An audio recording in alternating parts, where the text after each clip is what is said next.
What's going on, everybody, and welcome back to the Locked On Pirates podcast. I am, of course, your host, who apparently is cold this morning and does the most, Ethan Smith. I hope you all are having a phenomenal Monday.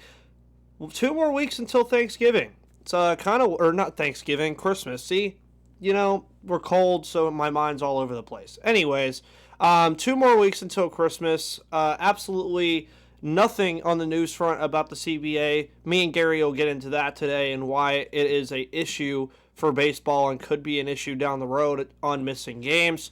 There are still some players that could be traded as well from this Pittsburgh Pirates team. Not a lot, but there are still some guys that have some trade value that could be moved during the season or in the offseason if the CBA ends sooner. So we'll get into that as well. And how has the Get Better at Pitching camp helped young pitchers in the system? All that and more on today's episode of Locked On Pirates. But before we get into all of that, I want to let you know that today's episode, of course, is always hopefully your first listen of the day every single day. You can listen every day where you find your podcast. You can follow me on Twitter at MVP_Ethan and this podcast at Locked On Pirates. You can also follow Gary on Twitter at GaryMo227. Hopefully I got that right before he comes in. But with all that said, we will get right into today's episode.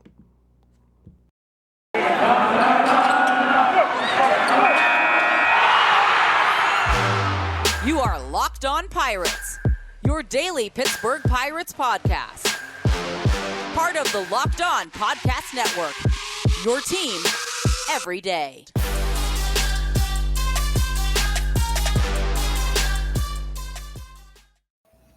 And welcome back, everyone, to the Locked On Pirates podcast. I am, of course, your host, Ethan Smith, who does the most. And as I can see now with Gary's name on the screen, I forgot an extra zero, but it happens. But Gary, how are you doing today on this fabulous Monday where, again, we're only 2 weeks away from Christmas? Apparently, I said Thanksgiving before, but, I'm a month behind in my head right now. I'm doing good, man. Everything's on schedule. Got to start Christmas shopping here pretty soon. I'm a late shopper. Yeah, I usually try to do all of mine online now. I just don't like going in the store anymore. It's just not fun. Everybody runs around like a hooligan, and I don't have time for it. And I'm like, also driving around this time. It's not just a Pittsburgh thing for everyone listening. Nobody knows how to drive during holiday season at all at any place of any time. And it does not help that Savannah's roads are all under construction right now either. So that's a day in the life of Ethan Smith, your host of the Locked On Pirates podcast. But let's go ahead and get into something. As you guys have probably noticed, there hasn't been a lot to talk about in baseball. There's been virtually no news in terms of the CBA talks. The only news that I've really even seen baseball-related over the last couple days was D. Gordon signing a minor league contract, I think, with the Washington Nationals. There's not really been a lot going on. I mean, there's the Rule 5 draft, it's not even really the Rule 5 draft, it's the MILB Rule 5 draft, which we talked about last week. So it's been an interesting cycle of just very quiet. It's like we're almost watching the movie A Quiet Place, but instead of the monsters, it's baseball. So, Gary, what are your initial thoughts on the idea that realistically we haven't heard anything about the CBA in what really feels like almost 2 weeks? I just don't forget this period of time when we get to closer to the season, we start talking about potentially losing baseball games. Don't forget that they wasted this time. I didn't expect them to start talking right away, and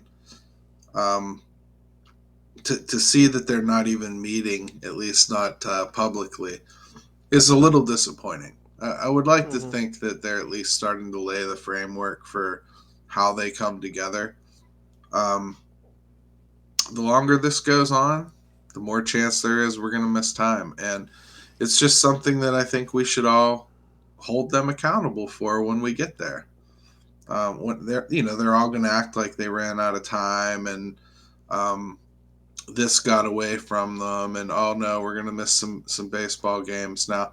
Well, okay, most of us are going to be able to say, well, what were you doing back in December? Why didn't you talk back then?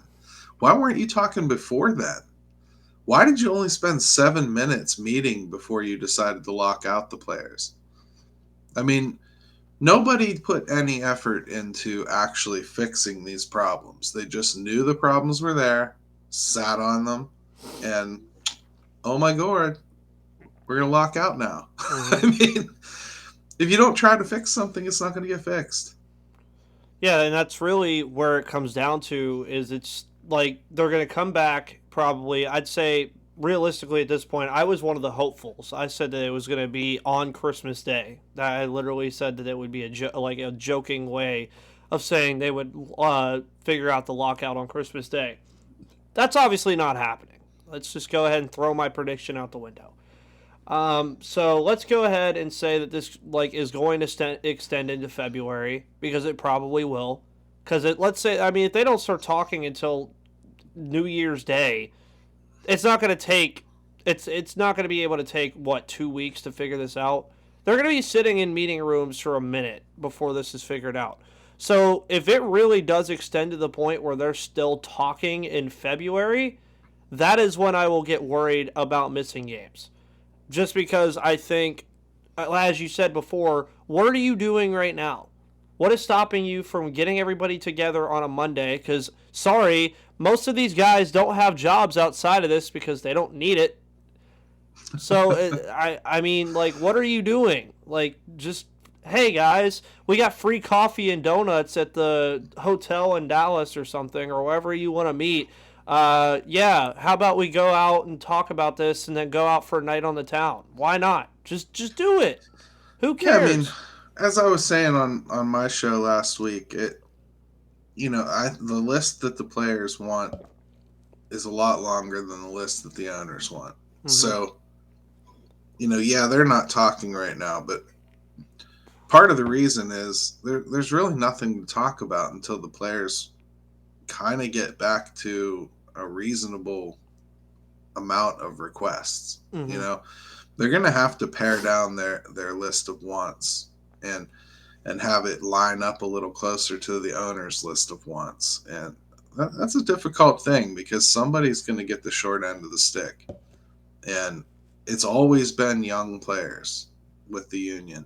And this year, that's something they can't afford for it to be. Mm-hmm. And it's one of the few things that the owners have already shown a willingness to bend on. So they'd be kind of foolish to go ahead and give that up. It's going to be a challenge. It really is. And I hate to be like this because it's not really an us versus them thing. But the players are the ones that are really going to have to make the first concessions, I would say.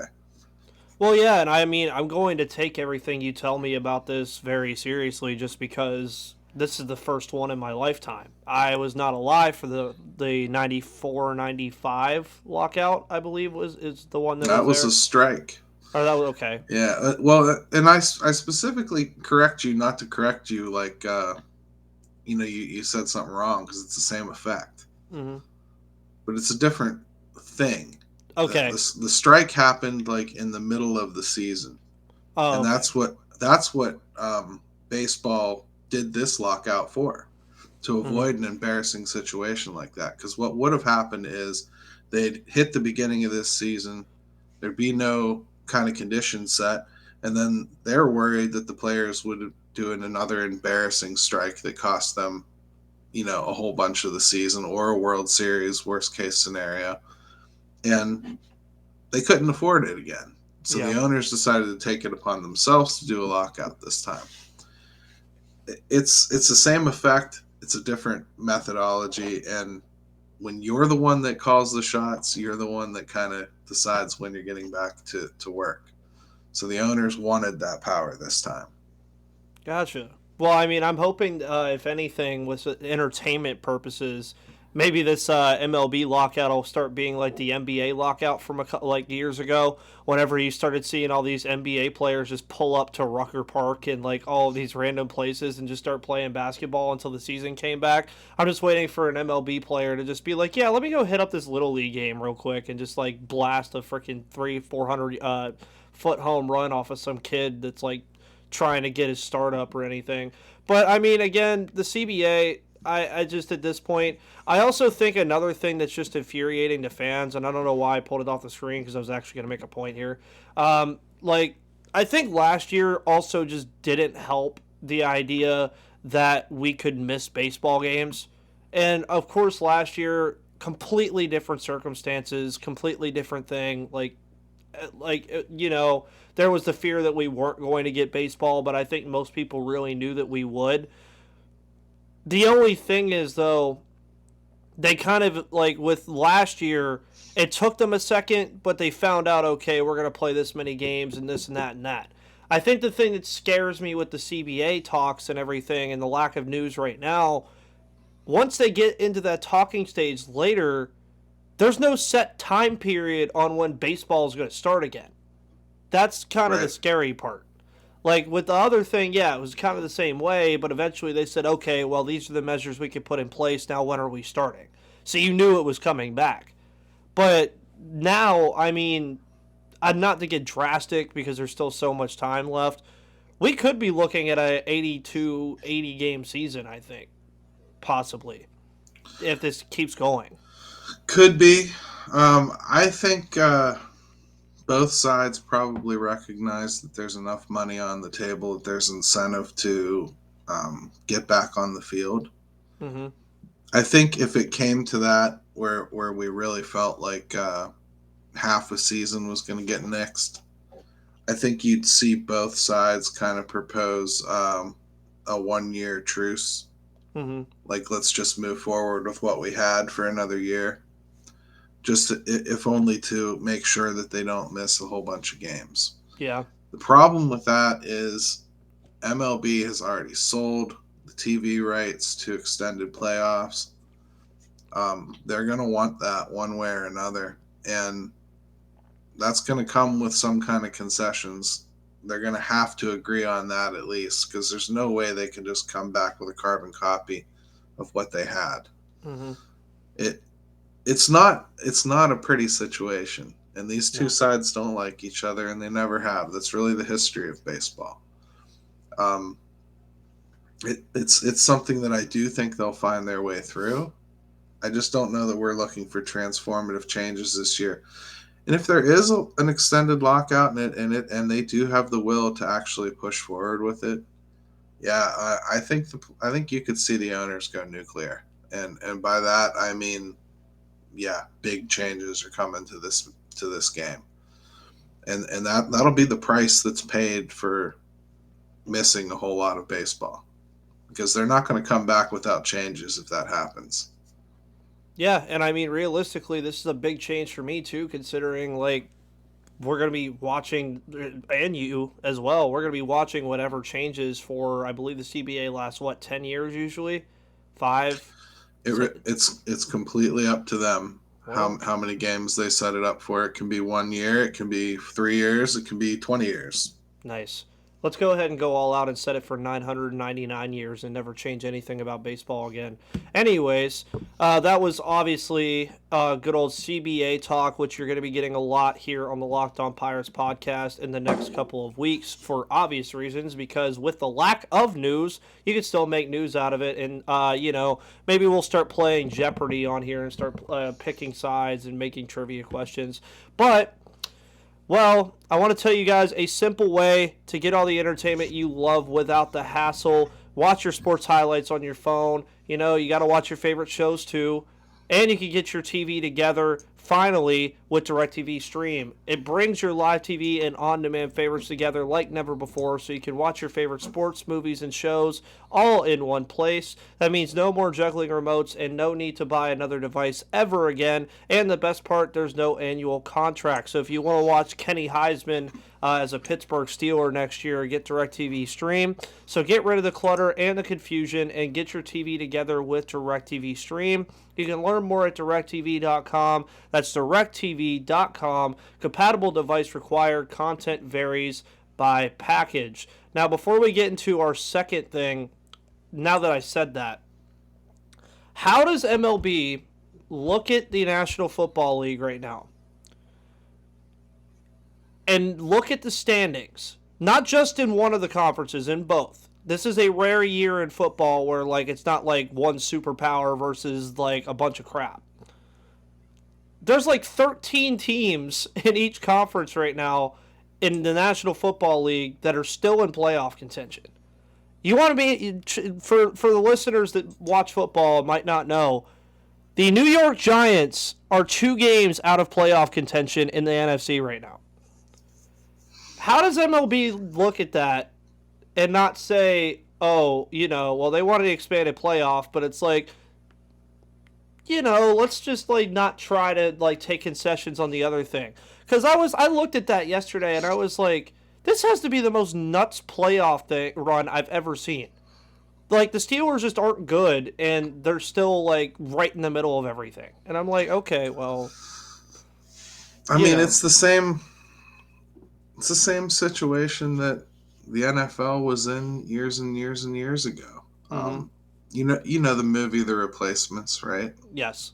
All right. Well, that's based on true story. Mm-hmm. And you probably didn't live through it. In fact, I know you didn't. But if you did... Breaking news, I did not live through it. Well, if you did, though, it was painful. It was scary. Like... You literally thought, like, okay, they're just completely done here. And they had scab players, and then they had some star players that wanted paid that started crossing the picket line. And difference was players weren't being paid what they are today. They couldn't survive that time period. If it happened today, scab players would have played that entire season because the stars wouldn't have started to get itchy.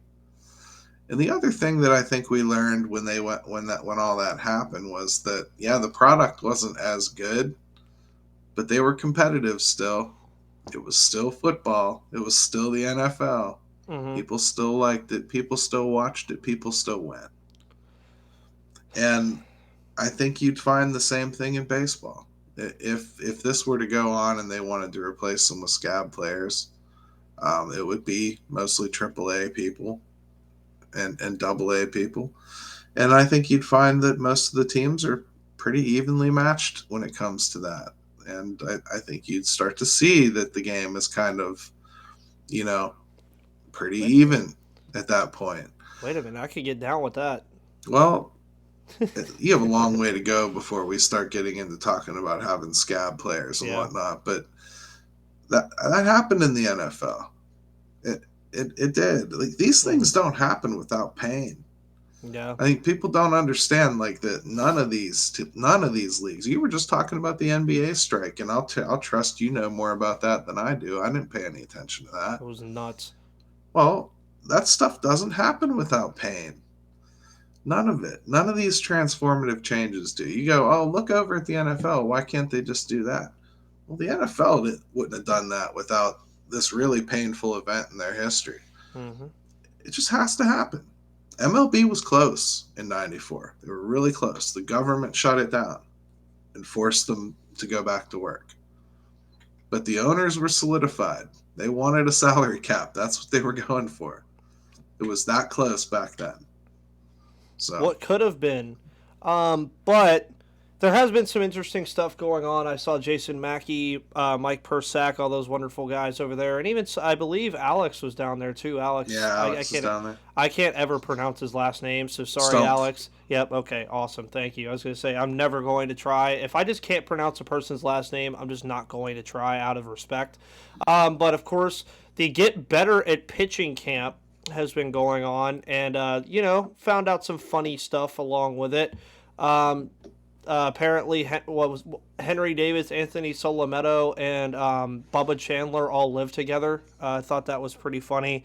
They were talking about little stories that they had and everything together already about how Henry Davis is kind of the, father figure of the household already, telling everybody to, be clean. But on the baseball side of things, I mean, obviously this is a good idea. The more that you can get these young pitchers pitching is obviously a phenomenal idea. So realistically, do you assume that this is just going to stay like a regular thing in the off season for these young pitchers, or maybe tweaks to it?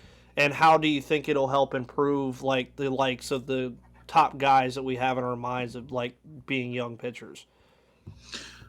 I think, for one thing, it's a really good idea as far as jump starting some of the very recent draft picks because, Mm. they didn't really get a whole lot of time to really play for the teams they got assigned to. Even Henry Davis didn't get a whole lot of time before he got hurt. So it's good to get them together, see if they can just improve some of their skills. It's more about at this point making sure they're ready for next year. Mm-hmm. Do I think it's something that should continue? Yeah. I think it's probably CBA driven too, unfortunately. What a lot of people don't really realize is the reason the Pirates get away with spending their revenue sharing money outside of payroll is because something like this they use revenue sharing money for. So, and it's a completely sanctioned legal usage of their revenue sharing money. But when you see that number and it doesn't match payroll, there's a lot of things like this going on that they're spending money on. And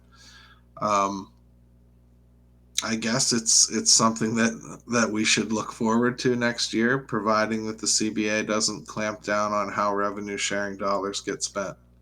Yeah, and I mean, I also believe too, as you said, it helps them get ready for the upcoming season. And I was reading into the stuff that they were focusing on, and I really like it. I think it said they were split into 5 buckets. Yeah, so it was body movement, command, general rehab, pitch design, and velocity. So Mm-hmm. that's pretty nice to see as well. And I mean, you look at the guys that just recently got picked up. You kind of look at what the model of this system is right now, and there's a lot of pitching there. There's a lot, but as you always mention too, it just is kind of unfortunate that most of the top pitching is still pretty far away. Quinn Priester, Carmen Majinski, those guys, Anthony Solometto and Bubba Chandler obviously are still pretty far away. We don't even know if Bubba Chandler is going to end up being a pitcher. We really don't. To be fair, we don't know that Solometto will. Yeah, I I mean mean, he might go into the field too. well, he may just not make it. Yeah. these are kids. These are 18-year-olds. You can pick 20 18-year-olds that have ceilings all of the same exact level, and if you get 3 of them, you've won. Mm-hmm. I mean, I'll talk about these prospects. I love studying them. I love watching them. But man, I don't count on them until they start getting to double A, and I really feel I believe Quinn Priester, I finally feel very confident saying, yeah, I think 2023 he's gonna get his crack at MLB. I feel good about that now. Mm-hmm. But man, Brennan Malone is somebody that came in highly touted. I don't know. I mean, I'm starting to see him craft his pitches. He's starting to post stuff on Instagram. It looks good. But I don't know. Did he throw 15 pitches that stunk and then that's the one he put up on Instagram? I don't know. Nobody knows that. So I guess I don't get too excited until they start showing me something a little bit further up. Bubba Chandler is an interesting guy, but I don't know what he's going to turn into. I'm actually more impressed with him from a prospect perspective with the bat. Mm-hmm. So we'll see what happens. We have the next Shohei Ohtani on our hands, obviously. But before we get into our final segment today, just because I realize we did CBA talk for almost half of the episode today, nothing wrong with that, though, obviously. I mean, it's all the news to talk about. I want to let you guys know about the wonderful company known as Built Bar. Built Bar, of course. This holiday season, grab the protein bar that tastes like a candy bar, or even better than a candy bar. Built Bar, filled with so much holiday goodness, rich and decadent flavor, covered in chocolate, but amazingly low in calories, sugar, net carbs, and fat, and high in protein. You get the best of both worlds, delicious and healthy. There's so many flavors to choose from. They even have the limited time ones. One of my new favorites, actually, is Ruby Chocolate Built Bar Puffs. They have marshmallows in them, so they sent me a box as well for that. They also sent me some Caramel Almond Delight. So I have not tried those ones yet. I tried the ruby chocolate ones, have not tried the other ones. Those are some of the limited time flavors they have going on right now for Christmas. Built Bar gives you that extra fuel that you need to get through work and to get through holiday shopping. Because it's the season of peace and love, don't bring up your favorite Built Bar flavor at family parties. Gets really rowdy. And like some of those marshmallowy treats around the holidays, you need to get your hands on Built Bar Puffs like the one I just showed you. They're light, fluffy, and marshmallowy through and through. Different flavors, all covered in chocolate. They taste amazing, and you won't believe they're filled with protein. Go to BuiltBar.com right now and use the promo code LOCKED15. If you're on YouTube, you can see it under me and Gary. And you will get 15% off of your next order when you invest in the best protein bars on the market. Now, Bet Online, I want to talk to you because Kenny Heisman should have won the Heisman. His last name isn't Pickett anymore. Whenever he gets drafted by the Steelers next year, his name is Kenny Heisman. I can't even think of his name now. The commissioner of the NFL, I want him to say Kenny Heisman. Okay?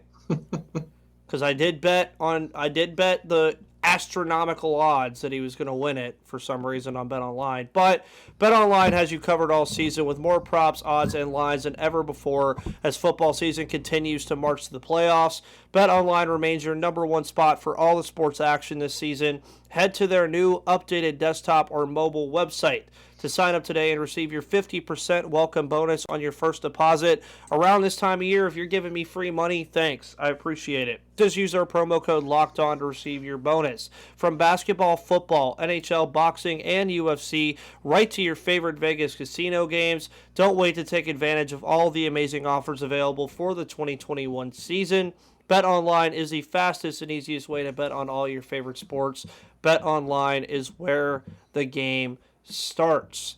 And to cap off what has been an actually pretty fun Monday episode today here with Mr. Gary Morgan, Pirates like trades. That's what every Pirates fan from every rooftop will preach, that they love trading players. It's what they do. It's the Pirate as soon way. as they get good. Yes. As soon as they get good, yes. Yeah, forgot about that part.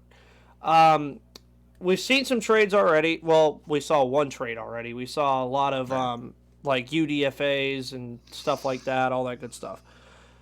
Are there still some guys that have some trade value on this team, and could you see the Pirates moving them depending on when they can again? Value, yes. The only one I can really see them moving would be Chris Stratton. Mm-hmm. I think anybody else is pretty much a rumor at this point. I don't see it happening. He's the one that I would look to, and I'd prefer they don't. To be honest, I think they have enough question marks in the bullpen, and honestly, how many more 24 to 25-year-old AA to AAA prospects can this team bring in realistically? It's getting to the point where diminishing returns. I think you can stack, but then you get to the point where you've stacked a little too much. Let's just let things play out a little bit and see what happens. I don't deny that Chris Stratton is probably in his last year with the Pirates, but let's hold off, I would say. Yeah, and I'm completely okay with that too. I mean, he gives you really good innings when he's there. I thought Shashawn Shreve was going to be the same way, but he obviously is not here anymore.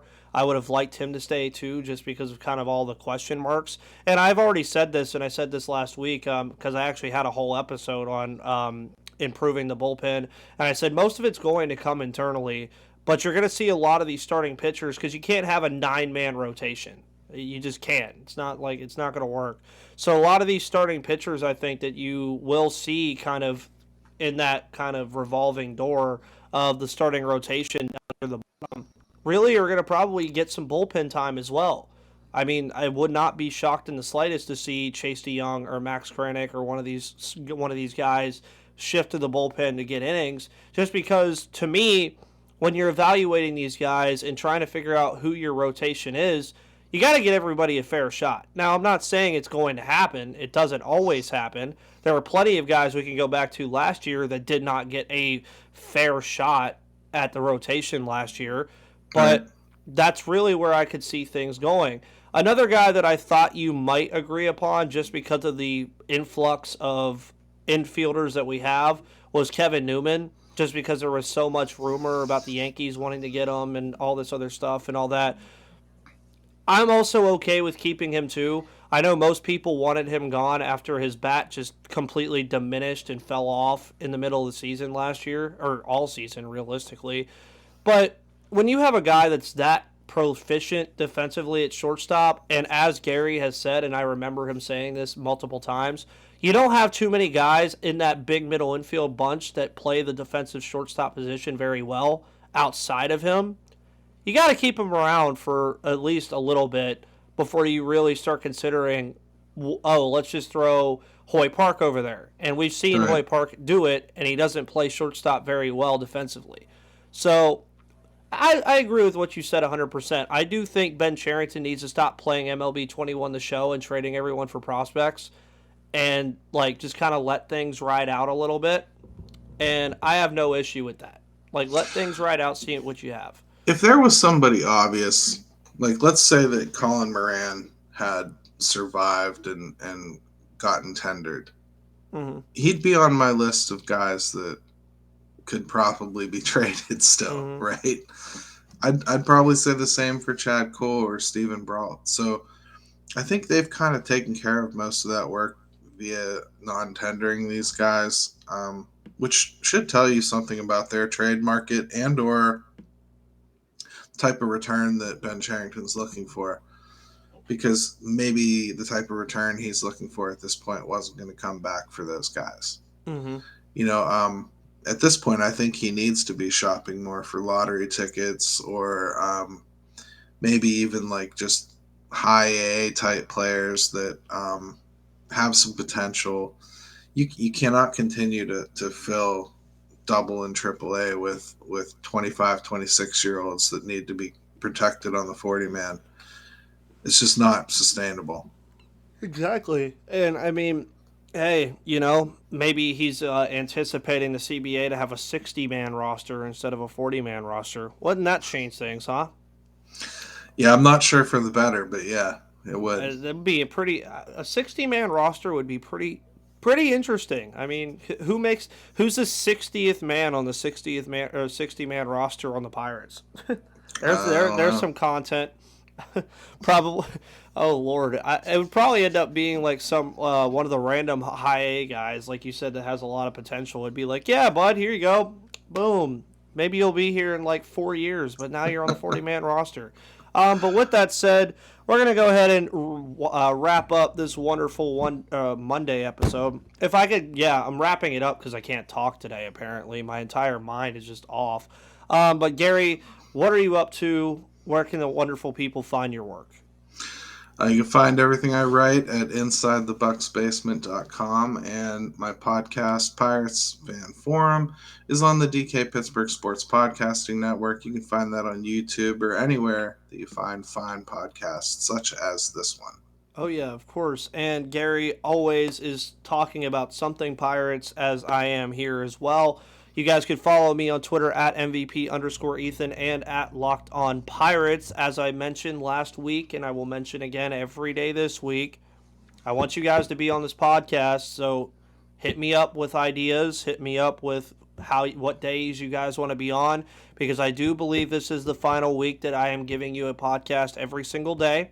I do believe we are shifting to 3 days a week next week. So you will be doing Mondays with this wonderful man here. Wednesdays will be that guest day, and then Fridays will be with Adam. So get ready for that. I just wanted to go ahead and give everybody the heads up. But thank you all so much for tuning in to today's episode of Locked On Pirates. I will see you tomorrow on the flip side. Make sure you go check out Gary's 5 Thoughts at 5 today on Inside the Bucks Basement. It's always a good read. And with all that said, guys, thank you so much and have a wonderful Monday.